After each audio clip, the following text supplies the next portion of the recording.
Salut les Parigots, bienvenue cette semaine dans votre rendez-vous culture et sortie sur BFM Paris-Île-de-France. Rencontre avec Christophe Willem qu'on va retrouver suspendu à la Tour Totem dans le 15e arrondissement à Paris sur le tournage de son tout nouveau clip. On parlera de son nouvel album et de sa tournée avec notamment 3 dates en Île-de-France. À suivre, le coup de cœur lecture de Karine qui met l'eau à la bouche avec un ouvrage qui tire le portrait de 30 cuistots franco-japonais et bien sûr leurs adresses. En sous-sol, on ira à la rencontre des musiciens du métro et du groupe Madeleine Keys dans le 18e. Mais d'abord direction Provins en Seine-et-Marne. Il y a tout pile 3 ans, je vous emmenais découvrir de très près les coulisses du spectacle consacré aux Aigles des Remparts de Provins. Un spectacle qui a séduit jusqu'à maintenant 2 millions de visiteurs et surtout qui fête aujourd'hui ses 20 ans. L'occasion d'aller admirer les volatiles et encourager le fabuleux travail des fauconniers passionnés. Parmi eux, Thomas et son hibou. Salut Thomas. Bonjour Colas, nous sommes ici dans le cadre exceptionnel de la cité médiévale de Provins, au théâtre des Remparts. Dans notre spectacle, nous retraçons toute l'histoire de la fauconnerie à travers plusieurs tableaux. Vous retrouverez des chevaux et différentes espèces de rapaces tels que les aigles, les faucons, les vautours, les hiboux et bien d'autres encore. Cette année, Vol Libre fête ses 20 ans de production de spectacle. Au plaisir de vous accueillir à Provins et à très vite. Et est-ce que c'est moi ou... Est-ce que c'est moi? Oui, moi c'est bon. Vu le vent qu'il y a... Après cette retouche, ça a Ouais. été magnifique. Non, bah, il y a 3 cheveux en même temps. Donc avec 3 cheveux, on fait ce qu'on peut, voilà. Christophe Willem de retour en force avec un nouvel album, Panorama, une tournée qui s'annonce pour 2023. Tu seras notamment de passage en Île-de-France à Saint-Maurice, à Enghien, c'est chez toi? Ouais, chez moi, à la maison. Et puis à Paris, c'est le Playel, chanteur et cascadeur. Ah non, mais là, c'est suspendu, là... Ici à Paris, c'était un peu particulier, mais c'était sympa. Journée de tournage intense, mais sympa. Panorama, cet album, il arrive après Rio, après une période de break un peu forcée pour tout le monde avec le Covid. Je crois que l'inspiration, elle t'est venue chez tes parents. Oui, effectivement. En fait, je me suis retrouvé chez mes parents pendant le confinement. Voilà, ça faisait pas mal d'années que j'étais un peu en mode pilote automatique, on va dire, mais c'est un peu porté par les choses. Et ce break m'a un peu reconnecté à ma passion et j'ai mis mon métier de côté et ça m'a fait beaucoup de bien en fait parce que je me suis reconnecté à quelque chose de peut-être plus spontané, plus instinctif. Je crois que c'est aussi un virage dans ton style, dans ta façon de bosser. Oui, bah c'est vrai qu'il y a pour pas mal de raisons. Bah, premièrement, j'ai ni écrit ni composé, alors que depuis Inventaire, le premier album, j'avais toujours participé d'une manière ou d'une autre à cette étape-là. Là, j'ai voulu aussi chanter différemment, plus grave, plus proche de ma voix parlée, qu'on n'écoute pas forcément le chanteur en permanence, mais qu'on écoute l'homme qui est en train de raconter une histoire. On va écouter un extrait de ton nouvel album, PS, je t'aime. C'est quoi le problème? Je suis plus moi-même, pourquoi tu changes de chaîne? PS, je t'aime. C'est quoi le problème? Ce que je sais, pourquoi c'est pas idem? PS, je t'aime. PS, je t'aime. PS, je t'aime. PS, je t'aime. PS, je t'aime. On disait que ton inspiration, elle te venait, enfin, elle t'est apparue quand tu étais chez tes parents. Et justement, je crois que c'est dans ton enfance et ton intimité que tu as puisé pas mal des idées. Oui, j'ai été puiser un peu dans cette histoire personnelle, dans ce que j'avais pu vivre à l'adolescence, les parallèles.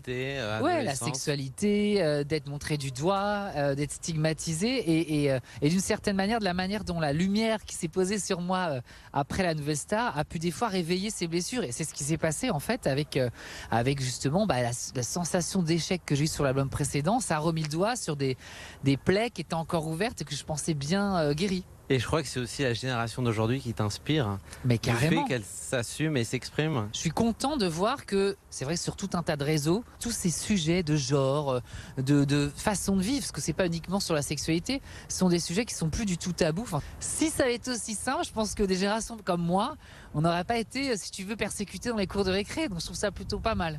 Je tomberai pas. Qu'est-ce qu'il raconte ce titre? C'est une manière de se dire que effectivement, on va forcément dans la vie. La vie n'est pas un long fleuve tranquille. Il y aura forcément des hauts et des bas. Et en fait, c'est malheureusement souvent dans les bas qu'on apprend le plus. Et je tomberai pas. Ça raconte ça. Ça raconte une comment te dire? Attends. Ça raconte une douce sérénité et en même temps se sentir fondamentalement solide. Très bien. Après une journée de tournage, alors on a vu le tournage des équipes, etc. Mais c'est la magie de la télé. Regardez un extrait du résultat. Attention, t'es prêt ? 3, 2, 1, musique ! Action ! Je tourne pas dans la barre, à vivre ma vie par défaut. Plus d'amis, plus de peur, plus rien tu perds, je tournerai pas dans la barre. J'ai cette personne sur le carreau, la galère se prend les râteaux. Quand on rêve à plusieurs, ça devient meilleur, j'ai cette personne sur le carreau. Écoutez. Tu l'as dit, ces textes, ils sont pas de toi. Non, Tu as notamment bossé avec quelqu'un que j'aime beaucoup, c'est Laurent Lamarca, mais qui est incroyable. avec J'avance.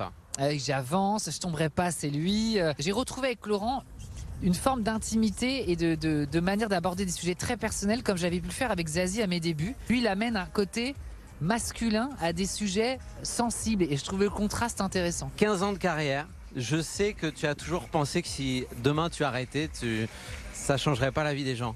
Oui, bah fondamentalement, je pense quand même. Je Non. pense toujours. Non, mais tu sens quand même que tu es aimé par le public. Tu cherches un écho aussi, j'imagine, dans tes chansons. Bah, je cherche en tout cas, si tu veux, à être compris. Je pense que le truc le plus fondamental, et cet album, c'est un peu ça. C'est une manière de me représenter, si tu veux, sans vernis, de manière plus brute, parce que il y a eu le temps et les années qui font que, bah voilà, on peut apparaître de manière plus authentique et rassembler le chanteur et l'humain en même temps. Et le en fait. cascadeur. Et le cascadeur. Ça t'a plu. C'était magique. Mais non, mais je pense que tout le monde a dû te dire, je pourrais pas faire ça. Oui, beaucoup de gens m'ont dit ça, mais moi ça allait. En vrai, le pire était de marcher là. Ouais, Voilà. on me l'a raconté.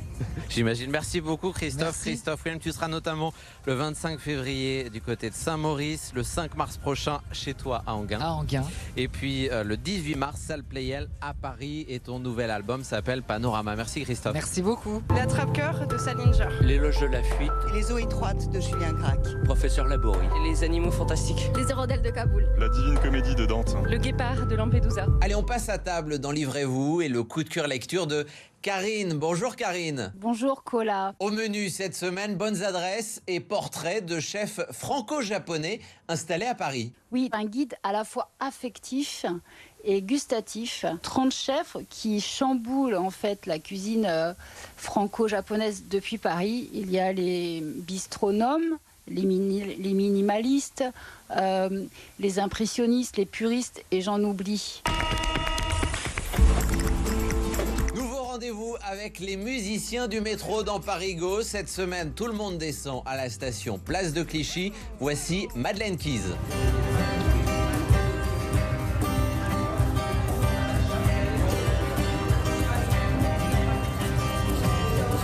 Salut, c'est Caro et moi je suis membre du groupe Madeleine Keys. Baptiste, je fais de la guitare et je suis choriste. Moi c'est Yann, normalement je suis batteur mais pour le métro je joue du caron. Voilà, du caron. Moi c'est Antoine, je fais les chœurs, le shaker et habituellement je fais les claviers et claviers basses mais là il n'y a pas d'électricité donc je me démerde comme je peux quoi.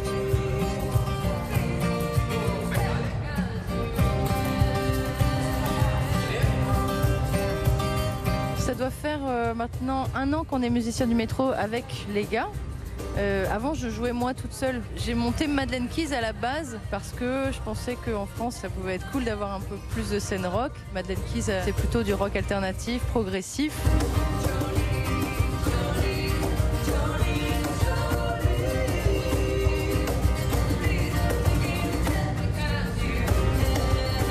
On se produit dans le métro et pour montrer un petit peu ce qu'on est capable de faire aussi en acoustique comme ça avec pas forcément beaucoup de moyens et voir si la musique accroche tout simplement. On voit tout de suite si ça plaît ou pas.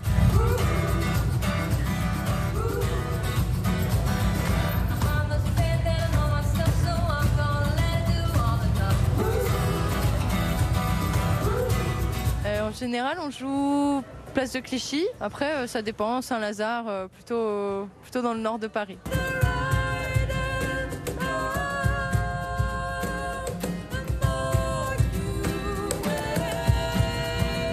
Dans le métro, on joue nos compos. On a un album qui va sortir bientôt, donc mars prochain. Mais après, on joue de temps en temps quelques petites reprises pour faire plaisir aux gens, pour nous faire plaisir.